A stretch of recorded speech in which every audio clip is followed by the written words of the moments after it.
Numo ufane womba ode omanye John Black. Owani Owanjo Kenya. Fawo ba ufane be ngene onake otun kusun oke bule Nshɔ mino yo kemo mbramo ni ke kusun ni Kenkle ma mo fe mo manye ka fiji. Nani yo mi mene lele Tɔtrɔ Ŋmaayeli Nshɔ Bulemɔ fe ni Nshɔ Bulemɔ eni kusun ya Josh yedi Nshɔ kusun fe na ife o wono fe no na fe o Nshɔ ye na edi mo ni to ke kusun yo mene Nshɔ Bulemɔ ati ni bi ko me wone ka ke chile baba ni abana ma na ba sho ko me o ni yo ko me kusun ni yo apatu dani ho to ayi ko ko mene wo tenu na ni kusun ni yo de me wa okay ni bi fio ko ba afile wan wo se class fio yesani ko mai o ko wo do mo shi tuna ka ni bi aja dan wo tenu na ya ke wona wale ake ni se o ba ni boy gbege bi e ko ni tenu ni no sha me jo so ni ya me ba ko o sani wo sole o pa ile mi be nye e ko evacuation lebi ne wo ye na ke ko evacuation no mo bo dan o tuna ka ko so dan wa fi ine ya ke na ga muji ye na ga ko so wonye ni wo tuna fu wonye o no hani me no se kula se fe mi ye ko so e fe ti le so e blawo mi be ni ni ho mo ke pe ja no to e ba ye mo ka gbe ni aba so foto li enu ena ke amuna ka gbe ni wo pa dan tu ko gba mo gbe wo mwene no ni ti no credit ni mbla mi cho numo ufane ye Nshɔ na wona keshi eni kotene afio Nshɔ Bulemɔ kusun ye ake lele ke libi kome ichimbe ni ani egba kusun fi egba wona no me fe fita he nani o se blashi shi wana ke wala chemeni amebo amewo modern ake wala chem ni ameli ake wala chem ame wala wo pa me ya ni ametwoni shi Nshɔ kusun wala chem ametu Nshɔ kusun e wo kanoko na fi amesumoni ama ameje gbakori na gangbe e aja nani yo mpeke keji lele ni ameli ake ngmeni sana bule Nshɔ wale ake na gbeba heni beliena hena dio ni di Jamestown fishing hub ona gbogona shimo kunle sani wala cheme achi abenke na me na bona feni atolele amamunu na ni kusu egbla mo ke nu esha mo ke ba efe pepepe shi fi ake amehu ama na lake amebehe ko ka me kwa ama ewo noni ame yo mo peke ke hena me mamo je no shino neke shi ate yo mo woko wonjaje ni beni mini iba she nu egbla mo ke ba na kani bi egoja no to efe pepepe yo numo akwamisa nji nai rom ofa no akwamisa nji ete na nai rom wala ke boji Nshɔ ni Nshɔ kebo otun Nshɔ kusun be rom ko abe gani ba tun Nshɔ kusun ke okwe kole na eni ka ke wo yemba ameta mo ile won wona ke ake me atla de fe ni mene ke jaka atukusu eje be wo ya be ko ni aibata do no mi yo wo ke mo ye na kai yo mo ne eji yo mo ko ni keje be mi ni aji abe keje be le na ka be ya hiko ika wala cheme tashi ni kama kameme dana kama ya hina kama me tashi na meme nya yake Nshɔ na kusu fe mo happy yemi ni wo kwa ke ngbe ka me wo egba kusu nkona ni ba gba ma me na Nshɔ na ke ya fetu mo amra lo e ka me ya national mo ni yake mi kusu nche hebe mi ni le ku obe no na ke ti oni sa file ko te je won suye me baba o se bia na ni ke bo yo ne je wo le me pa ke ti je bia na mo mu akete ko le na ke je Nshɔ na Nshɔ afun na ke ba mo ke te mensa gini ke mo ka mo kloti efe wana ke bia na je me to gbe me ke muji ke jo eni sani akwana ji ewo ke gbe kusu na iha shamfo ni baba wo ha mama petition mama ni majama ha amlalo se kwalo emeni ko Nshɔ na ke fa na nutumu meni ko lo ke wo nutumu ne ka gbe ne meni ko wanche wo shile mi ni wo shile fale fe mu ke ni wo ke Ministry of Fisheries ke Ministry of Lands and then Mineral Resources ke agbene Ministry of Environment ka agbene mayor ni le won ameba ko bo wa gba one regional minister na kwa ke aso Nshɔ na ne ke ji boni san ja ile won fe no ni san won fi mmene ni mo yo ne gba ejeko yo mo ejeko ke je gba lo ni je ta flat he ko ni bo wa ke se ejeko ke jo sofo ana ejeko ke je he ko mi ni won wona bia ne esuafi o ka wo ko na yin Nshɔ ba to ama gbe me ye ma ya ke ni bi ni hife ya ke fe mmene ke bi moji chomo me se Nshɔ na je me na me ka me fun isia me ni fi o ya ni ke mi fa ji awonu he ni no ne sa na ke aje fa fe ni bi ni ke na gba ni ji ni ni no afio e wo mo am la lo ni ko kesa ake na kansa ni fi ya ke moji nkoko mana Nshɔ na ji he ni shika ke ni bi fe joy ba na e ka gbene ke wo no e tojo e ke ni fun e ka gbene wona ni wi mo ne e ke gbele yin ni se na ko gba ni pe ni ji nyeju ko gba gbe me hi sasa sasre eje ye mensa gine je me na ka ke sha me fe wo fa pa mo pa ko da ni e ko me ba swe ni wo yen mi wo tu ni e wa gbene ka shi me bi ni o ba jaje ana la ke no ko be mi Nshɔ ni o je mo mu ni susu mo fe ye mi no fe no ye mi e wo na me am ye ni na me ye ni fu e wo ka shi me bi ni wo ba ta si ni Nshɔ asha me le ke so ni kusuli sana fi wo le me na me ya wo da na me mba ka me je wo me mba da ni kusuli wo le me fi o ke ba ke ha na e ro mo ni ke fi o Nshɔ na kusuli nka ya fi abo na me fi ni shi da na me je wo me ya me mba ni ke ajaje ni na me mo me fiti oni ni very won jaje ni ba me fitele wa se ko na gbene won wo keri ni sini wa ba ko no jaje Nshɔ egbeja loto bona fe ni to njo laba ni no fe no wan ni fale hu aba ife omoye Nshɔ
Achani shekafran when every gate TV ke RTV echaya ni kusun ya no mashi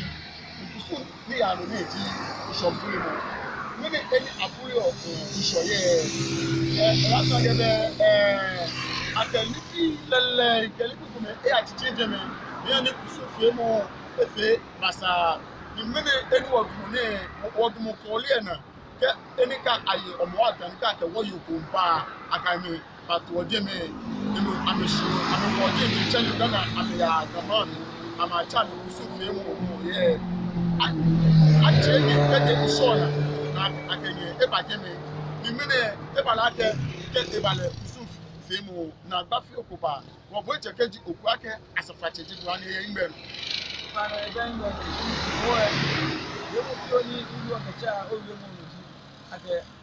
aje baaka akawomba biene abashi wo ebiene shi akoba biene ni wo kamente aboni afio obi shishuni wo mi akoba biene loni je ni wo lewe so ma ke kawo ye ba wo han me go first square amegba kan shi omo